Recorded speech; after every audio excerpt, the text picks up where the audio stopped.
ये है दिल्ली दर्पण।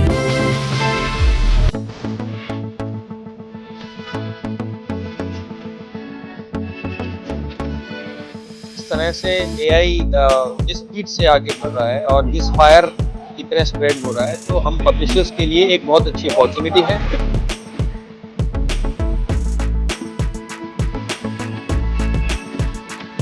हमारा एक रिक्वेस्ट है कि इस कॉपीराइट को जो बच्चे जो कॉपीराइट कर जो फोटोकॉपी कर लेते हैं, सारे कंटेंट को पीडीएफ सर्कुलेट हो जाती है ग्रुप में, उससे हम बहुत सारे लोगों का, बहुत सारे व्यवसाय को हम इफेक्ट कर रहे हैं।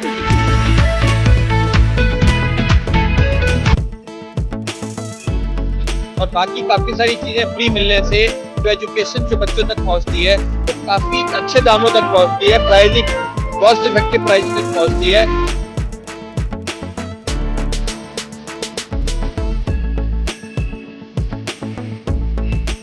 नमस्कार, मैं हूँ राजेंद्र स्वामी और आप देख रहे हैं। शिक्षा का जगत में एआई का भी प्रवेश हो चुका है। जो पब्लिशर्स है, प्रकाशक हैं, उन पर इसका कितना असर पड़ रहा है, इस बात पर यहाँ चर्चा हुई है। ये प्रकाशकों के लिए एक अवसर है या खतरा, इस पर भी विस्तार से चर्चा हुई। सबने अपनी अपनी बातें कही। मौका था अवार्ड समारोह का। सर, मुझे बताइए कि क्या कुछ निकल के आया, सामना करने को तैयार हैं या साथ लेकर के चलने को तैयार हैं एआई को?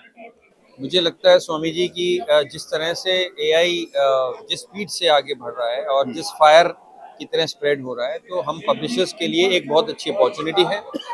और जो डिपेंडेंसी हम लोगों को डिफरेंट क्योंकि पब्लिशिंग हाउस एक ऐसा एक बिजनेस है जिसके अंदर आप बहुत सारे लोगों को मिला के बिजनेस अचीव हमें करना पड़ता है, बट एआई के थ्रू आप बहुत ज़्यादा लोगों पे डिपेंडेंट नहीं रहेंगे।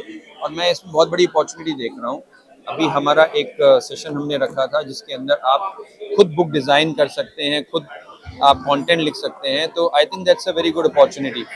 लेकिन कुछ चुनौतियां भी आई हैं, जैसे कंटेंट क्रिएशंस को दिक्कतें होंगी, या जो क्वालिटी एजुकेशन है, जो कंटेंट है वो नहीं आ पाएगा, क्योंकि सब कुछ अगर एआई से ही आप पूछ के करेंगे, एक हेल्पिंग टूल की तरह इस्तेमाल करेंगे।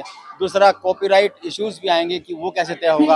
इन सब पर भी कुछ चुनौतियां हैं। डेफिनेटली देखिए, जो कॉपीराइट इशू है ये बहुत बड़ा इशू है और हम चाहते हैं कि इस तरह का अवेयरनेस हम क्रिएट करें। सारे पब्लिशर्स जो है, इस तरह की एक हमारी एक पॉडकास्ट इंटरव्यूज होने चाहिए जिसको हम पूरे इंडस्ट्री में, स्कूल एजुकेशन में, टीचर्स में, बच्चों में इसको स्प्रेड करें कि जो एआई कंटेंट है वो एक दूसरे से कॉपी ना करें, इसका इसकी ओरिजिनलिटी है उसको ना खोएं। उसके लिए आपको एक अच्छी टीम, अच्छे ऑथर्स, एक अच्छी टीम का होना बहुत ज़रूरी है। और वो उसके बगैर आप, ऐसा नहीं है कि आप कंटेंट आपने लिया और आपने एक बुक डेवलप कर दी, तो एक अच्छी एडिटोरियल, एक अच्छी प्रोडक्शन टीम आपके पास ज़रूर होनी चाहिए। अभी मैं काफ़ी समय से आप लोगों से जुड़ा भी रहा हूँ, एफपीआई से जुड़ा रहा हूँ। पहले एनसीईआरटी का इशू आया था कि भाई सरकार के जो फरमान है, जो उसकी नीतियाँ हैं, वो प्रकाशकों के, सरकारें अपनी जिम्मेदारी निभा नहीं रही हैं, उतनी क्वालिटी एजुकेशन दे नहीं पा रही हैं। ले दे करके जो निजी स्कूल हैं या प्रकाशक हैं, उन पर डंडा उनका चलता है। अभी मैं आज एक रेड में शामिल था जिसमें कॉपीराइट के इशूज़ आ रहे थे, जो फोटोकॉपी पूरी की पूरी बुक करके और जो सर्कुलेट हो जाती है। नुकसान तो ऑथर को भी होता है, पब्लिशर को भी होता है। इस तरह के इश्यूज़ में कैसे सरकार को कहते हैं, कोई किस तरह डील करते हैं? देखिए, जो कॉपीराइट इशू है ये हमारे लिए सबसे बड़ा, एक कह सकते हैं आप, ये एक दीमक की तरह है। हमारी इंडस्ट्री को ये खाता जा रहा है और हमारी जो एक सबसे बड़ी प्रॉब्लम है और जो हमारी एक संदेश है सरकार की तरफ, हमारा एक रिक्वेस्ट है कि इस कॉपीराइट को, जो बच्चे जो कॉपीराइट कर जो फोटोकॉपी कर लेते हैं, सारे कंटेंट को पीडीएफ सर्कुलेट हो जाती है ग्रुप्स में, उससे हम बहुत सारे लोगों का, बहुत सारे व्यवसाय को हम इफेक्ट कर रहे हैं।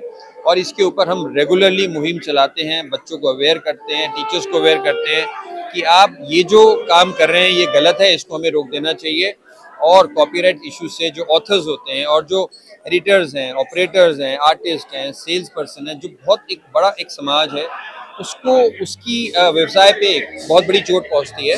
तो मुझे लगता है कि हमें इन चीज़ों को ध्यान देते हुए बच्चों को अवेयर करना बहुत ज़रूरी है। सर, वो तो ठीक है कि ये प्रकाशकों के हितों पे कुठाराघात है, ऑथर्स के साथ अन्याय है, सरकार का रेवेन्यू लॉस भी है, लेकिन एक राइट टू एजुकेशन है, एक सस्ती शिक्षा मिलना सबका अधिकार है। वो कैसे हासिल हो? सरकारें की भी अपनी जिम्मेदारी है, या सस्ता कंटेंट उनको कैसे मिले?